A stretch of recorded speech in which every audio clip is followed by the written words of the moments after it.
Hi everyone, I'm Donna Stellhorn, your practical astrologer, and today we are talking about the solar eclipse. It is on March 29. It's at 9 degrees of Aries. This is the last Aries eclipse that we're going to have until October 2032. And then on March 30, Neptune goes into the sign of Aries for the first time in 164 years. What does this mean for you? That's what we're going to talk about. For those of you who are new, welcome. I'm so happy that you're here. We're going to do a short overview, and then we're going to look at your sign in particular and love and money. If you haven't already, please subscribe. And if you would like a copy of your chart so you can follow along in these videos, I'll send you a PDF. There's a link in the description. An eclipse closes a door in your life, and it forces you to move forward. We had 18 months of Aries Libra eclipses, and this put a focus on yourself and one-on-one relationships. And 2 weeks ago, we started the 18-month cycle of Virgo Pisces eclipses, where the focus is on taking our spiritual ideas and our vision of what could be and applying this to our daily lives. Eclipses disrupt the status quo. And as disruptive as they are, it is almost always the case that we look back on these times and think that it was necessary and beneficial. But at the time, it can feel uncomfortable. This particular eclipse is at 9 degrees of Aries. I give a 5-degree orb. That means if you have any planets between 4 degrees and 14 degrees, you are getting hit by this eclipse. If you have planets in Aries, Cancer, Libra, or Capricorn, you're getting a harder hit. And if this eclipse falls within 5 degrees of your birthday, you are getting a direct hit. So that means that some aspect in your life is going to change. We'll talk about where the changes might be for you when we talk about the individual signs. But it is beneficial for you to look at your life and what you have been wishing to change, even though maybe you're not feeling ready for that change. Because when you ask questions like that, when you say what should change in my life, what could change in my life, you are starting to train your mind to look for opportunities. Now, we had a very similar eclipse back in October 2024. It was on October 2nd, and it was at 10 degrees of Libra.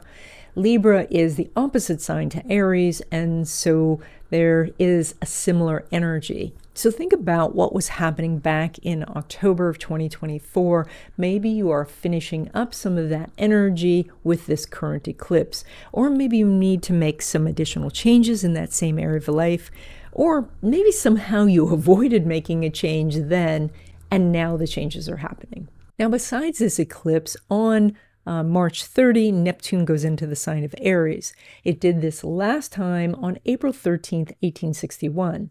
Now, for you history buffs out there, you may recognize that date. That was the day after the Civil War in the United States began. And so that back then was all about divisions, and right now we are a very divided people. Energies like this tend to repeat, giving us an opportunity to improve and make things better. Neptune represents our vision, the idealized version of what we want to create in our lives. But it also rules nightmares and fear. And so it's both the utopian ideas and the dystopian ones. It's two sides of the same coin. Since our thoughts become our actions and our actions become our life, it's important now to find the vision of what it is you want to create in your life. And then you'll be able to work to make that a reality. Now, I know that does not sound easy in this world today, but it's worth trying. It's worth working towards. And with Neptune, it doesn't mean keeping your head in the clouds.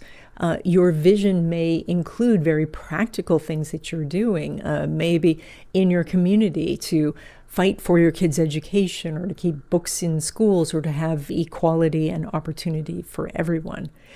And then soon Saturn's going to enter the sign of Aries. And so with Saturn, the ideas that you formulated using the Neptune energy, then the Saturn sees as blueprints, and it starts constructing your life.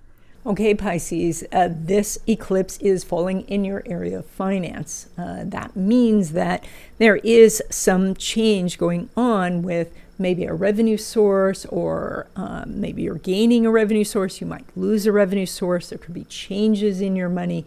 And right now, it's very important to focus on moving forward rather than what is closing, because an eclipse closes a door, it opens another door. So focus on moving forward into new opportunities rather than trying to pry open the closed door behind you. Now, you are Pisces, and so you have the gift of vision, and that means that you can see a better world. You can see things and that they could be better. And instead of thinking that's like some sort of dream and can't happen, start to see that as that is the beginning of the blueprints to make what you want a reality. So your planet ruler, Neptune, just one day after this eclipse, goes into the sign of Aries. And that is going to give you the energy to push forward, where you suddenly will have that goal in sight, and you'll see the steps that you need to take to make it manifest. You'll see other people too notice you and say, oh, I want to collaborate with you. I want to partner with you. I want to mentor you. So you're going to see a big change in people, and it will start early, but because this energy is quite new, that it will take a little bit to get a handle on it. So give yourself some, grace and some patience as you start to see, oh, there's an opportunity, and maybe it goes by too quickly and you don't grab hold of it. Another one will come, and another one will come, and you'll get into the rhythm of accepting these opportunities. So with Neptune going into Aries, I think you're going to have so many opportunities that it's just going to be one thing after another, and so you'll get to pick and choose what's right for you. Now, when it comes to love relationships, specifically new love, the moon's not making an aspect with Neptune. You have some good energy in relationship houses here, but the energy is very much focused on you, and so it's more of a time where you take care of yourself, where you nurture yourself, where you give yourself what you need. And if someone who wants to come along and give you what you need also, that's great, but that's not necessarily the focus for this 2 weeks. This energy is going to line up much better later. So, and with Neptune going into Aries, I think it will be much easier for you to see an opportunity and take it. So right now, this is more of a time to focus on taking care of you. Now, when it comes to existing love relationships, it's an entirely different story. Mercury and Neptune are in an out-of-sign conjunction. They are basically moving closer together into this big kind of embrace. And so the two of you could have a lot of harmony in your relationship right now. You could find that things that you thought you were on different sides on, you actually have more common ground than you knew. You can be united for something that you're dealing with externally, like a big project, or if you're moving or something like that, you can come together and be on the same page. So you can have quite a bit of harmony now, even if it starts out a little bit bumpy. It's that you will find that you actually are saying the same thing, and you are agreeing more than you think. Now, when it comes to your money, you pull money from Mars, plus you have the solar eclipse in this house. So we do know that money figures quite prominently for you over this 2-week period.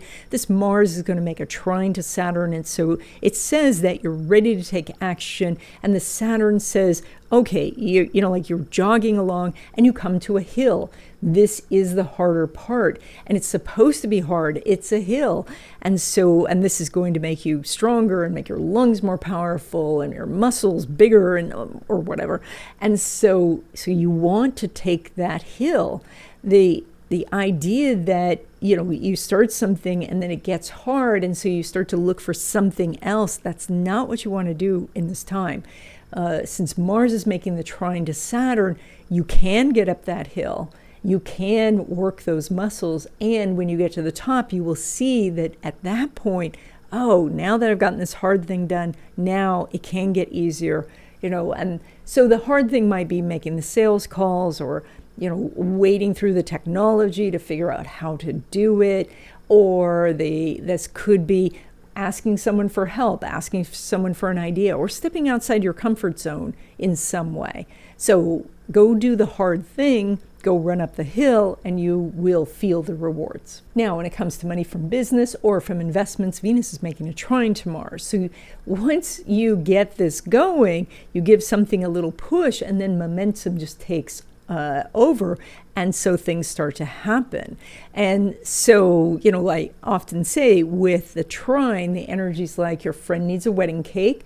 You call up the bakery, they say you're our 1 millionth customer, the cake is free, we'll deliver for free, and you get there and it's all set up and everything's beautiful and the bride is thrilled. And so that's the energy of the trine. And so in this particular case, this is a very good time to get something in motion by making that first phone call, and then the good things happen. And then when it comes to money derived from career, so that would be a paycheck, Mars is making a trine to Saturn. So again, you have good energy, or one of the few signs that have good energy for asking for a raise at your job. So you do want to sit down with your employer and say, can we meet about this? Can we talk about it? Here's all the things that I've done. This is what I've accomplished. If you're looking for a new job, it's quite possible you're going to get a job offer very soon, maybe within this 2-week period. Also, if you are already accepted a new job, you can still do some negotiations for more perks, or you're starting to see the perks you're going to get in this company. So you have very good prospects right now when it comes to your job. And that's it. I hope you enjoyed this video. Consider signing up for my newsletter where I talk about astrological happenings every week. And if you would like to know personally what is up for you in 2025 and 2026,